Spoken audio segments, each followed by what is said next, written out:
motion and shoving my way to peace. Almost there, feel like we're heading nowhere.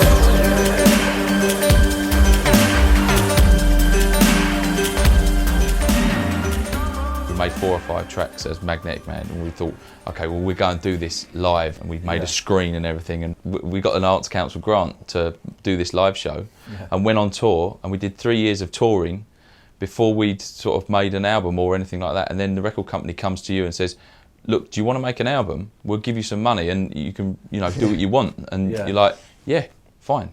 So there's usually 3 of you, I guess. Yep. And you've become used now, I guess, to being a trio. Yeah. And in a way, you've got showbiz names, I guess. You've got, you know, names that we know you as. Yeah. So you are Artwork. Known as Skream. Skream. And how did it come about? Because you used to write on buses. I used to, it was my graffiti sort of. Right, okay. Yeah. And Artwork? I didn't name myself. I was named by Hatcher in Apple Records. It was just like a nickname that he used to call me, and it sort of stuck. You were making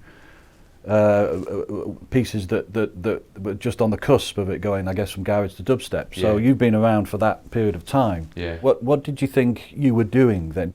I was making all sorts of garagey records, and they were doing really well. But then it was just, we started a label at Apple, and we thought, well, we might as well just do something just for this shop. Yeah. You know, because we were a fierce competition with selling with other shops, so you just had to have something completely different. I had a studio above Apple, and Benny Hill from Horsepower used to come in, and we were sort of making garage, and he used to make techno and stuff, and he said, I'm going to make some of this garage.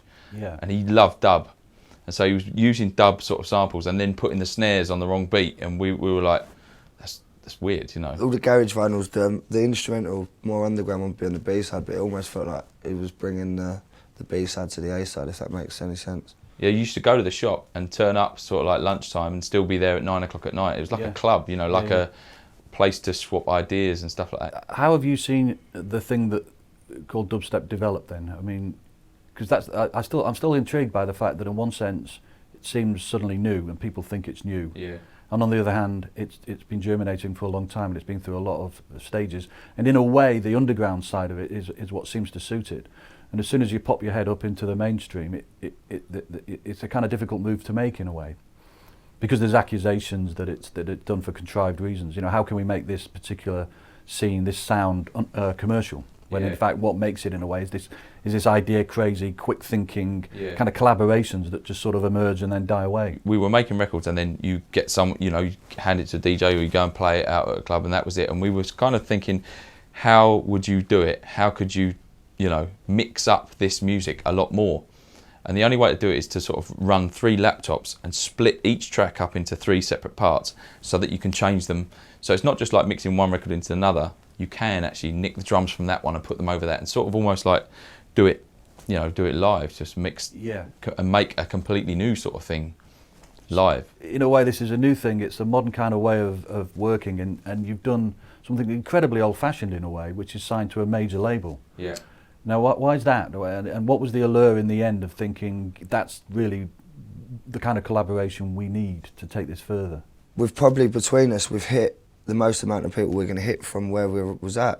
You can't phone up John Legend and say, you know, do you want to come, and, you know, you have to have that kind of major there. You can't get the promotion as well, that is so good. But do things change when it, you know, it becomes hyped and words like supergroup are used? Yeah, we didn't come up with that. I know you didn't, but it happens, doesn't it? Yeah. You know, and you get put on the cover of the NME. And I think it bothers other people more than it does us, do you know what I mean? It's just another one of them NME taglines.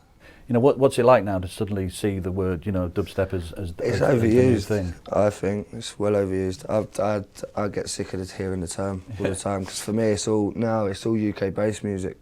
For me, it's taking signals and arranging them in a sort of kind of, it's a sense of organising power, if you like. It's in that sense it's a new kind of thing, isn't it? It is. It's just about that hype and that energy and the bass. Because there's no doubt that your music now, either because you've developed, you know, as dealing with an audience, it's got a different feel, obviously, to how it was a few years ago, and it's got a commercial sense. It's like you definitely seem to want to become successful as a pop act almost. Well, for me, it's been a chance to actually kind of make more how can I put this, more accessible music, where I haven't been able to before. It is nice actually now to be able to stand over the crowds now and actually be like, wow, I remember when there was 10 people at a show. Do you know what I mean? There really was as well. The only people being there were the people who were making the tunes. Yeah. And we were the only people dancing as well, which was quite a mad feeling. And now, them people you were standing in the club with are all off doing big club nights and doing the same. It's a right proud sort of feeling. Yeah. It is interesting though that ultimately it's the same as it ever was, really. Yeah. And once you take away all the Yeah. fashionable bits and the Yeah. forum bits, Yeah. almost still just show business, isn't it? You know. Mhm. I'll use your showbiz names then. Artworks. Thank you very much. Thanks. Skream, thanks very much.